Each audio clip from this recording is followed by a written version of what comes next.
Diriwayatkan daripada Al-Bara' bin Azib, dia berkata, suatu hari kami keluar bersama Rasulullah sallallahu alaihi wasallam mengiringi jenazah seorang lelaki Ansar. Ikut Rasulullah mengiringi jenazah perkuburan lelaki Ansar. Waktu mana kami sampai ke kubur dan belum dimasukkan ke dalam liang lahat, kami melihat Rasulullah duduk. Rasulullah duduk je. Belum lagi masuk dalam liang lahat ni, Rasulullah duduk tepi kubur ni. Maka kami turut duduk sekitarnya dan diam menundukkan kepala, seakan-akan di atas kepala kami ada burung yang sedang tertenggik. Rasulullah SAW duduk tengok kubur, mandang kubur, jenazah tak masuk lagi ni, jenazah tak masuk lagi. Rasulullah tengok dalam kubur. Bila sahabat-sahabat duduk juga macam senyap je melihat perilaku Rasulullah, cara Rasulullah lakukan. Pada masa itu baginda memegang sebuah tongkat yang baginda tancapkan ke tanah kubur. Rasulullah pegang tu, Rasulullah pegang dalam ke tanah kubur ini. Kemudian baginda lalu mengangkat kepala dan berkata, Rasulullah angkat kepala, Rasulullah sebut pada sahabat-sahabat, mohonlah baginya perlindungan pada Allah Subhanahu wa taala daripada siksa kubur, kata Rasulullah. Mintalah pada Allah agar Allah selamatkan dia daripada siksa kubur. Rasulullah sebut demikian. Baginda ucap sebanyak 2 sampai 3 kali. Rasulullah kata, mintalah pada Allah biar dia tak kena azab kubur ini. Sampai 2-3 kali. Lalu Rasulullah berkata, dia dapat mendengar bunyi selipar para penghantarnya ketika pulang meninggalkannya. Kita ni bila masuk dalam kubur, jenazah tu letak je dalam kubur tu, dengar tu telapak kaki tap sayup. Hujung tu lagi senyap. Bila kita dalam kubur, orang dah hantar jenazah kita, kedengaran tu yang akhir sayup. Bila sayup saja, ketika pulang meninggal, waktu itu dia mula ditanya, siapa Tuhan kamu? Orang dah tak ada dah orang nak duduk dekat kubur kita. Siapa yang nak duduk dekat kubur kita? Sayang macam mana pun orang pada raja, tak ada seorang pun duduk atas kubur raja. Padahal dia raja atas dunia, padahal dia ramai pengawal, patutnya duduklah atas kubur dia. Tak. Nak sebutnya gambaran, bila meninggal dunia, orang tinggal kubur kita. Bila tinggal kubur, datang terus malaikat. Malaikat tanya, siapa Tuhan kamu? Tuhan kamu siapa? Bila tanya siapa Tuhan kamu, apa agama kamu? Tanya terus, agama kamu agama apa? Siapa Nabi kamu? Datanglah 2 malaikat yang menyuruh dia duduk dan mengajukan pertanyaan pada dia, siapa Tuhan kamu? Dia menjawab, Tuhanku Allah. Dia jawab. Mula satu kita kena ingat kan, bila kita nak tinggal kubur tu, kita paling tengok, maknanya dia sedang disoal jawab oleh malaikat munkar dan nakir. Tinggal je kubur dia tu, mula dia akan ditanya. Dia akan jawab terus, Allahu Rabbi, Tuhanku ialah Allah. Menjawab. Jawab ni bukan jawab dengan hafalan, jawab dengan amalan. Allah hidup atas dunia kan jaga Allah. Bila jaga Allah, kita boleh jawab terus. Yang tak boleh jawab tu, dia ni. Rasulullah sebut tu.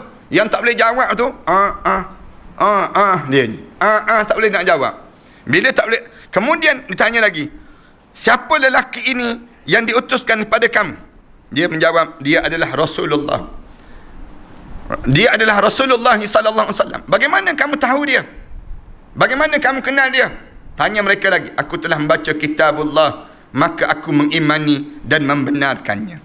Maknanya malaikat tanya, kamu kenal dia macam mana? Aku ni belajar di atas dunia dahulu. Belajar dengan siapa? Belajar dengan siapa? Kamu belajar, kamu tahu apa dia? Kamu duduk dengan siapa? Kamu kenal alim ulama mana? Ditanya terus. Bila ditanya tersebut, kita kena jawab. Saya belajar dengan orang ni, saya belajar dengan orang ni. Dijawab dia. Maka aku mengimani dan membenarkannya. Pada diri kita ni kan, biar kita jadi demikian. Lalu datanglah seruan daripada langit.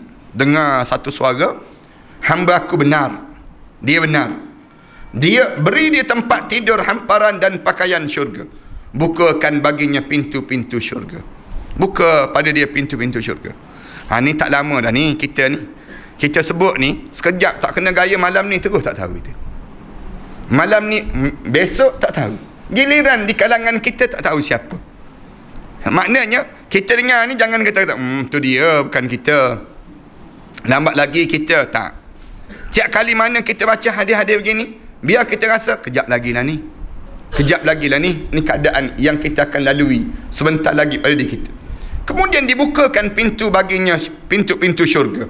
Lalu datanglah hawa syurga dan baunya yang haram. Rasulullah sebut bau haram daripada syurga, serta dilapangkan kuburnya sejauh pandangan mata. Kubur dia tu lapang je. Kenapa lapang kubur ni? Kerana kelapangan ini, lapang kan, kalau kita pergi masuk dalam rumah, lapang je, kita pun jadi lapang. Dada kita tu masuk dalam rumah orang 22 juta tu misal contoh kan, kita tengok lapang je rumah dia. Maknanya sampai tahap demikian, rumah dia ada panic room lagi tu. Nak sebutnya ada bilik yang kalau emergency boleh masuk situ. Jangka-jangka malaikat maut datang, masuk situ lah senang. Maknanya panic room dia panggil. Nak sebutnya bila kita dalam keadaan kita, sampai tahap demikian, kita tengok lapang. Lapang tu perlu. Kelapangan pada diri kita. Ada setengah-setengah tempat kan, bila temu duga, pergi tempat temu duga, dia duduk tengah-tengah dewan. Bila orang masuk tu tengok lapang je. Jadi tak berapa panik sangat nak menjawab soalan-soalan. Demikian kubur orang mukmin. Kubur orang mukmin Allah lapangkan sejauh pandangan mata. Tetapi Rasulullah kata, bila dia seorang kafir, maka ketika mana kedua malaikat mula bertanya, siapa Tuhan kamu? Maka dia menjawab, aku tak tahu, dia sebut. Ni disebut. Aku tak boleh jawab, aku tak boleh jawab. Tak tahu disebut.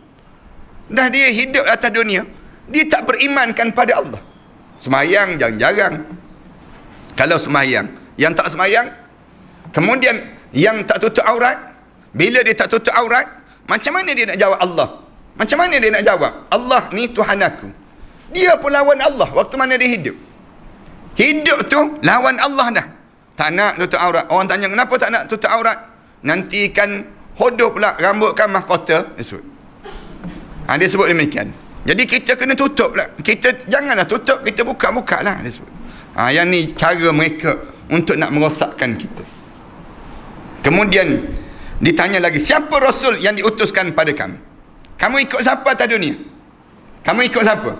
Kamu sembah siapa? Kamu ikut siapa? Dia atas dunia tu. Lalu dia jawab, aku tak tahu, dia kata. Aku tak tahu. Yang nak jawab, yang terakhir ni jawab apa dia? Aku ikut Google je ya Allah. Yang terakhir ni kan jawab, aku ikut Yahoo je ya Allah. Ni ikut dalam hidup dia. Dan dalam hidup dia, kerja dia tiap-tiap hari buka search je internet. Bila dia search internet, kerja dia tanya tentang orang ni je lah dalam hidup. Bila dia mengikut para alim ulama, bila dia tanya para alim ulama, tak ada diri dia. Lalu datang seruan daripada langit, hamba-Ku dusta, dia jawab. Dengar suara, ni pembohong ni, mati dalam keadaan pembohong, penjahat, mati dalam keadaan jahat. Kemudian berikan tempat tidur dia dan pakaian neraka untuknya, bukakan pintu-pintu neraka untuknya. Lalu datanglah hawa panas dan beracun kepadanya, serta disempitkan kuburnya hingga hancur tulang belulangnya. Allahu Akbar. Bila sampai tahap tu, Allah kata, kenalah dia, bagilah dia, ajar dia hidup dalam keadaan yang lawan Allah, mati dalam keadaan yang sebegini, maka matilah dia dalam seburuk-buruk tempat. Tambahan dalam hadis Jarir, baginda berkata, kemudian muncul seorang lelaki buta dan bisu yang memegang sebuah tongkat kecil daripada besi. Jika dipukul pada gunung, maka gunung itu akan hancur lebur menjadi debu. Datang, kemudian tongkat itu lalu dipukul kepadanya, yang suaranya terdengar waktu mana kena pukul tu meraung daripada timur sampai ke barat, didengari kecuali oleh manusia dan jin. Kemudian dikembalikan balik rohnya, begitulah diulang dan diulang pada diri. Na'udzubillah min zalik. Bila dipukul dan dipukul dalam kubur tu, sampai peringkat suara tu kedengaran di antara timur dan juga barat, meraung tersebut. Allah, kita dengar orang meraung yang biasa ni pun kita kesian.